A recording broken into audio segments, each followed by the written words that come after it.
Papa maman onyoka mwana bokonesi la kate ki mambangu na centre sexologie ardiez ozo le biko ya tikotaki.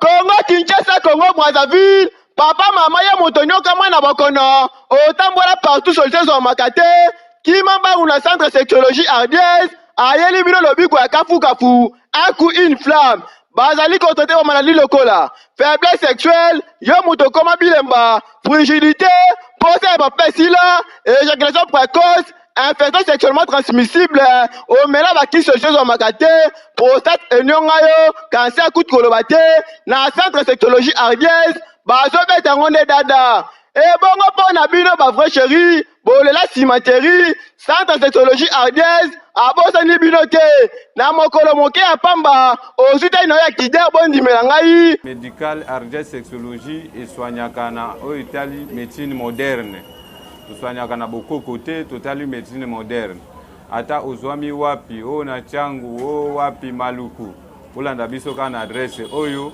avenue Minikongo numéro 1 quartier Baoba na commune ya Ngaba donc en diagonale ya université Izetem.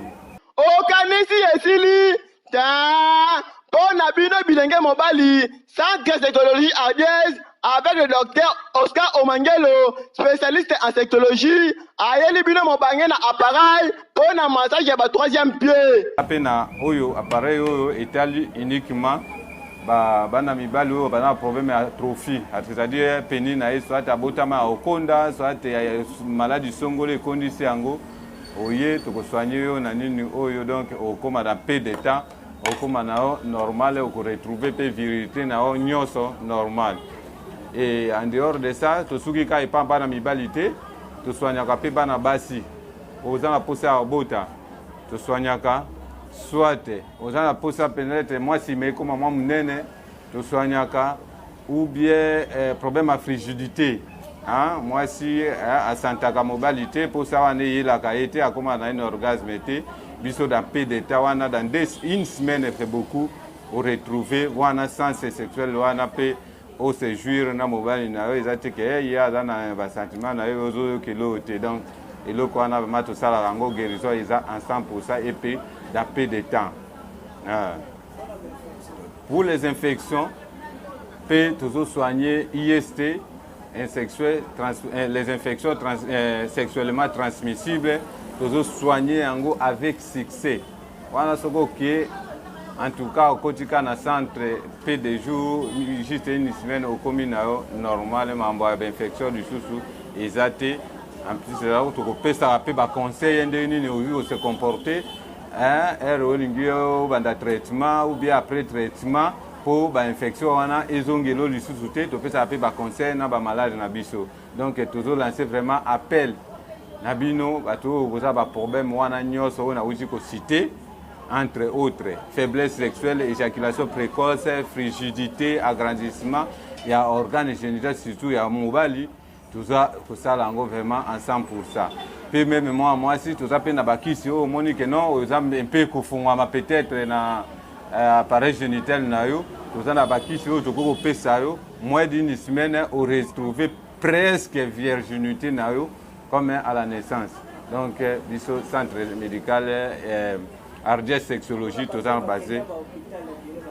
En tout cas, ce qu'on kenda wapi, ce qu'on doit solutionner, centre médical Ardiez sexologie, ezawana pour apporter solution bandai ko luka, ozwa yangote ou retrouver en un centre médical Ardiez sexologie. Oezwami na commune Ngaba, en face à Izetem. Et pas tout juste na université, juste croisement. Avenue Minikongo et Université de Tozawana au monde appelé affiche na biso et zawana soit au bengi biso na numéro on a outil ko pesa 09 98 18 18 18 mbala moko okozwa pe et ano au commissaire sur place to ko servir yo donc kozala stressé na coulisse to ko sisa maramona nyos. Les hémorroïdes se traitent avec succès et dans peu de temps, moins de 5 jours, en tout cas sans problème. Vous retrouvez vraiment ma surtout problème parce que yango pe à la base il y a la faiblesse sexuelle wana ezalaka vraiment à la base. Alors soki osoigne yango te, les infections urinaires soki osoigne yango te, ata tosoigne nini kuna ekozongela kaka. Alors tokosoignaka nyonso, toconstitue après consultation, tokoétablir quelques bilans, après kosala baexamen wana okoti na traitement, okoumela te, okoyoka, okoretrouver vraiment ki mobali na yo ndenge ozalaka plus que même avant.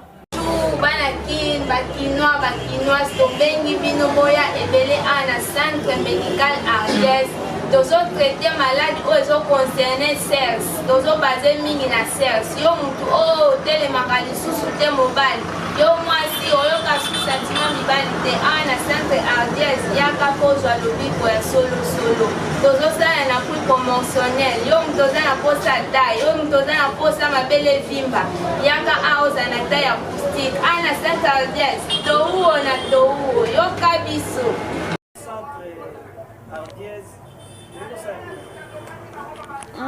naza na centre awa papa biso nyonso toyokaki sango ya centre oyo nde toye awa vraiment nayaki awa basimbi nga na kosimba na kokota na hôpital oyo mais depuis nakotaki awa une semaine yangoyo naza makasi ndenge okuti nga kaka ata naofi nakuti na telefone na makasi navuma bien nazongi mpenza nzoto nange eza makasi nakosala mouvement nyonso naosala donc awa vraiment lobiko ezali naobenga baninga na nga baya basi mpe mibali boya awa donc awa moye kuta oloba ebele eza te awa vraiment suka okotelema otelemi otamboli meme oluki ke no nga nakóma na tai soki ya ndeni bomonangaka nde naza bomonaka nde naza nayebi te so nakotelema bomonaka nde nazali donc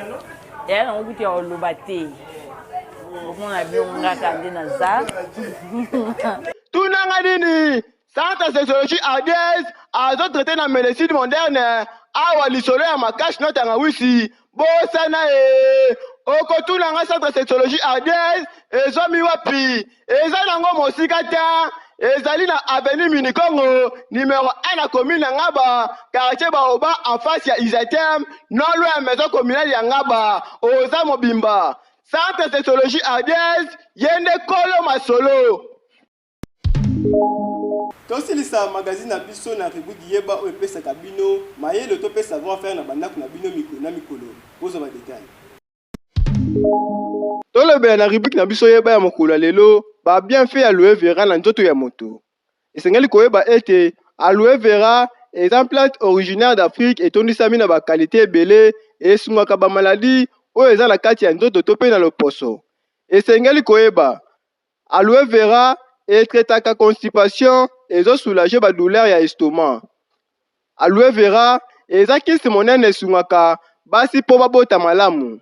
Aloe vera yango esungaka ba diabétique yango ezo stabiliser sucre na nzoto. Selon ba étude ya ba scientifique ya mokili mobimba, aloe vera eza na ba effet hypoglycémia ekitisaka to ya lipide na kati ya makila. Aloe vera eza mobange na anti-inflammatoire et traite. Plante utilise l'aloe vera a le vent en poupe depuis plusieurs années. Cette plante succulente, qui appartient à la famille des aloés, fait désormais partie de votre pharmacie et de votre trousse de beauté. Mais connaissez-vous vraiment cette plante utilisée dans la médecine antique traditionnelle? Zoom sur les bienfaits et les dangers de l'aloe vera. Mais avant de commencer, nous souhaitons célébrer nos 200 000 abonnés avec vous, en vous offrant notre nouvel e-book gratuit contenant 23 recettes saines pour la perte de poids. Merci du fond du cœur pour votre soutien. Et passons maintenant aux bienfaits et dangers de l'aloe vera.